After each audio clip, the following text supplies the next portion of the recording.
अखंड हरिनाम सप्ताह मौजे बाळापूर तालुका जिल्हा संभाजीनगर। सोहळा आनंदाचा गजर विठुरायाचा अखंड हरिनाम सप्ताह मौजे बाळापूर श्री सद्गुरु श्यामबाबा पुण्यतिथी। अरे या पुरीकडून तर इज्जतदार बापाला काहीच अपेक्षा नाही। हिनं 50,000 रुपये पगार कमवला पाहिजे मला नाही वाटत बुवा। हिनं वर्गात पहिला नंबर आणला पाहिजे नाही वाटत कोण्या बापाला। अरे या पुरीनं महाराष्ट्रभर नाव कमवलं पाहिजे नाही वाटत इज्जतदार बापाला। पण स्वाभिमानानं छातीवरती हात ठोकून सांगतो, बाळापूर मधल्या प्रत्येक स्वाभिमानी बापाला एक मुलीकडून अपेक्षा आहे, आणि पुरी हो तुम्ही ती कीर्तन ऐकून पूर्ण केली पाहिजे। तुमच्या बापाला वाटतं तुम्ही पगार नाही कमवला चालेल, वर्गात पहिला नंबर नाही आणला चालेल, महाराष्ट्रभर नाव नाही कमवलं चालेल, फक्त माझ्या बहिणीओ या टोपीवाल्या इज्जतदार बापाची अपेक्षा आहे तुम्ही पगार देऊ नका, नाव देऊ नका, पहिला नंबर देऊ नका, फक्त आम्ही कमवलेली इज्जत, आम्ही कमवलेला सन्मान मातीत घालू नका, आमच्या तोंडाला तुम्ही काळं फासू नका, ही अपेक्षा आहे। अंत कीर्तनातून पूर्ण होतं। म्हणून एकटे येत जाऊ नका आता कीर्तनाला। ते दिवस गेले, आम्ही गेलो, लैलूट झाली, हा ही आम्हाला हसायला मिळालं, महाराज कमरेच्या खाली बोलत होते, बरं वाटलं आम्हाला ऐकायला, ते दिवस नाही आहे सज्जनांनो। आणि त्याच दिवसाकरता कीर्तन ऐकत असाल तर हा खर्चा फुकट आहे तुमचा, करू नका रे। मनोरंजनाचे साधनं कितीतरी पडले। माझ्या ज्ञानोबारांच्या पुढे जाताना तुम्हाला लाज वाटू नये, आणि कीर्तनकाराला तुकोबारांच्या पुढे लाज वाटू नये, नजरेनं शर्मे नये, असं बोलणाऱ्याने सुद्धा बोलावं, ऐकणाऱ्याने सुद्धा ऐकावं। हे दिवस आज महाराष्ट्राचे बिघडवता या लेकरांचं भविष्य। जर ते कीर्तनात येत आहेत ते याचा आनंद प्रत्येक बापाला असला पाहिजे। मग काय मिळावं त्यांना? प्रसाद मिळावा। कोणाला मिळावा? तुकोबारांचं एक प्रमाण आहे, कोणाला मिळावा? पंडित वाचक जरी झाला पुरता, पंडित वाचक जरी झाला पुरता, पंडित वाचक जरी झाला पुरता, पंडित वाचक जरी झाला तरी कृष्ण कथा ऐके बाये, ऐके माये, तरी कृष्ण कथा ऐके माये, ऐके माये, कृष्ण कथा ऐके वारी, ऐके वारी, हरी कृष्ण कथा ऐके वारी, ऐके। पंडित वाचक जरी झाला पुरता, तरी कृष्ण कथा ऐके माये, तरी कृष्ण कथा ऐके माये। पंडित वाचक जरी झाला तरी कृष्ण कथा ऐके, तरी कृष्ण कथा ऐके।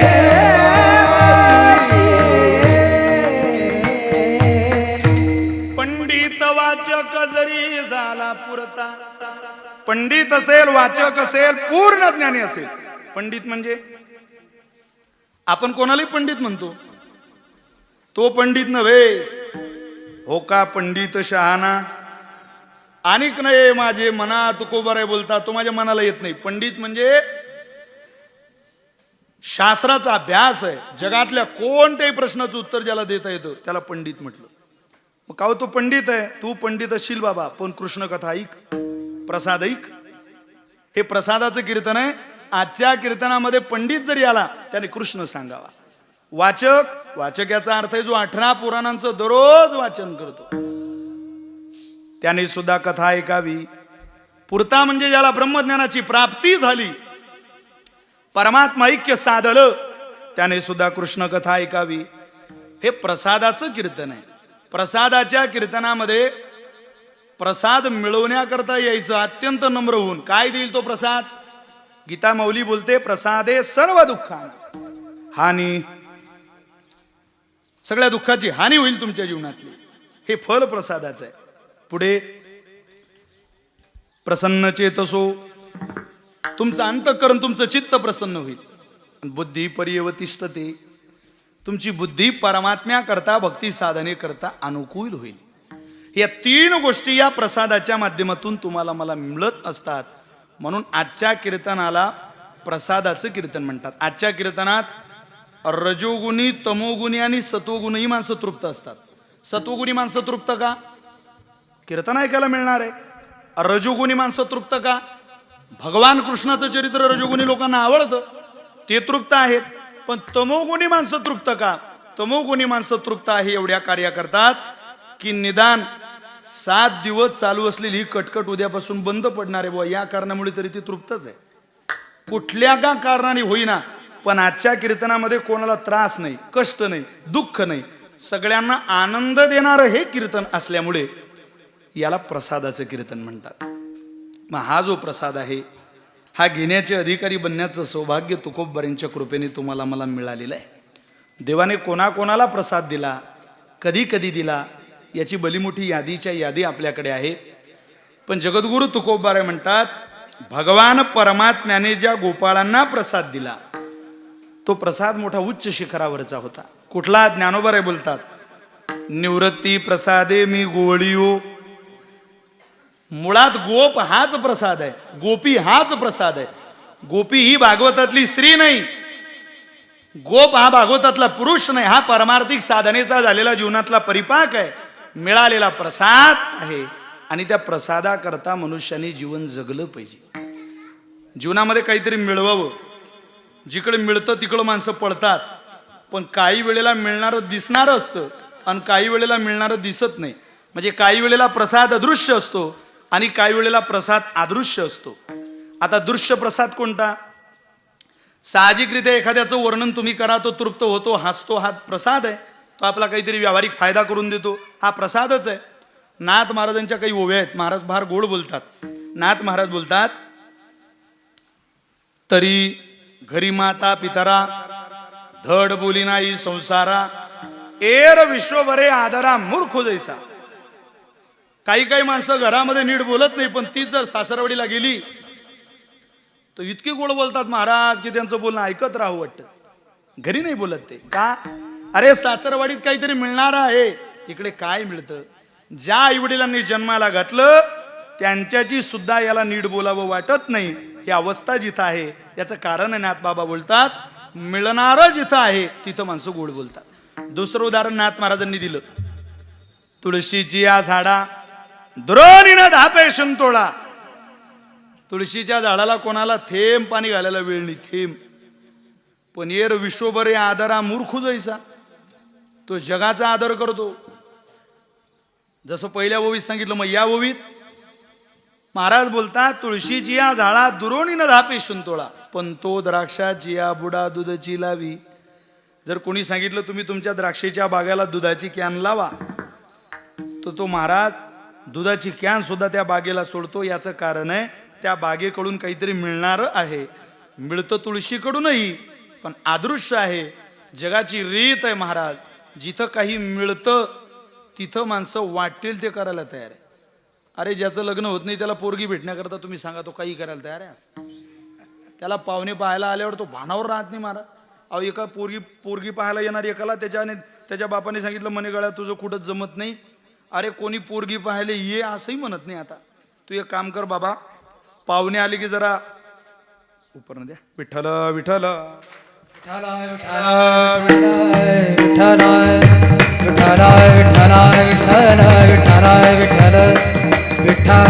तू ऐक म्हणे, माझं पाहुणे आले की जरा एक काम कर, आलेल्या पाहुण्यांना तुझं जरा वाढवून सांग. कोण म्हणतंय? बाप. तो म्हटला काही हरकत नाही, मी वाढवून सांगेल त्यांना.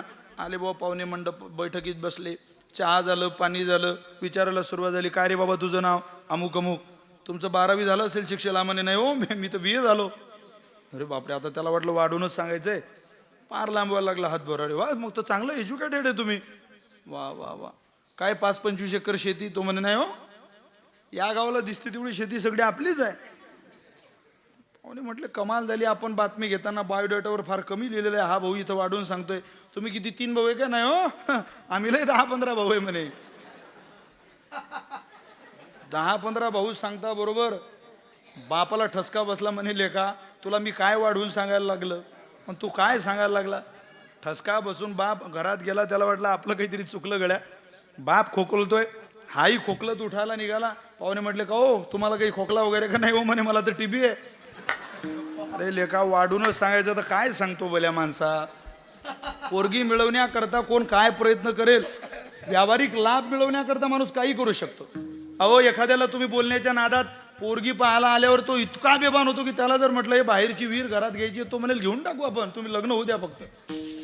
कारण अवघड झालं महाराज. जो भेटीन तो काय पहा म्हणते तुम्हाला, आता पोरगीच पहा म्हणते. पोरं पहा असं म्हणणारे लोक मेले आता. तो काळ राहिला नाही बुवा, आहे की नाही. व्यावहारिक लाभाकरता मनुष्य वाटेल ते प्रयत्न करतो, वाटेल ते. पण जो अदृश्य लाभ आहे तिथं कोणी प्रयत्न करताना दिसत नाही. पण ज्यांनी ते अनन्य साधारण प्रेमाने प्रयत्न केले त्यांना गोपाळ म्हणतात. किती प्रयत्न केले, अरे क्षणभर दुरावला परमात्मा, काय व्याकुळ व्हायच्या गोपी आणि गोप याचे अनंत पुरावे आहेत महाराज. ज्ञानोबाईचे काही प्रमाण आहेत. माऊली बोलतात, कृष्णे वेधिले विरहिणी बोले,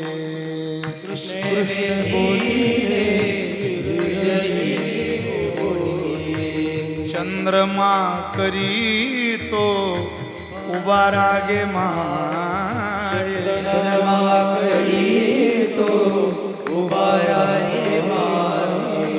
नलवा चंदनू अंगिन आला विंदन वारा,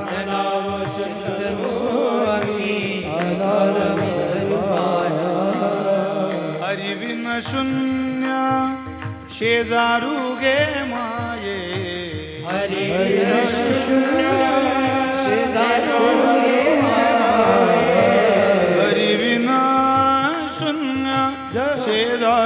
गे माये,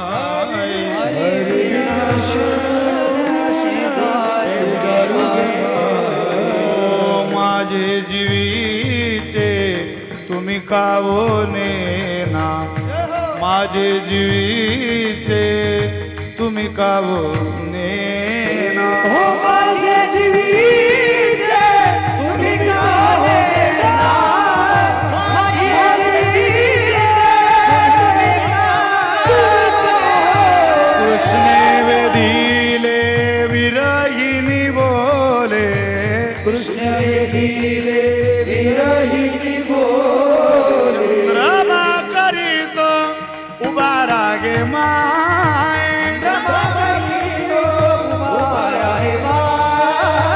नलवा चंदन अंगिन घाला विंदन वारा,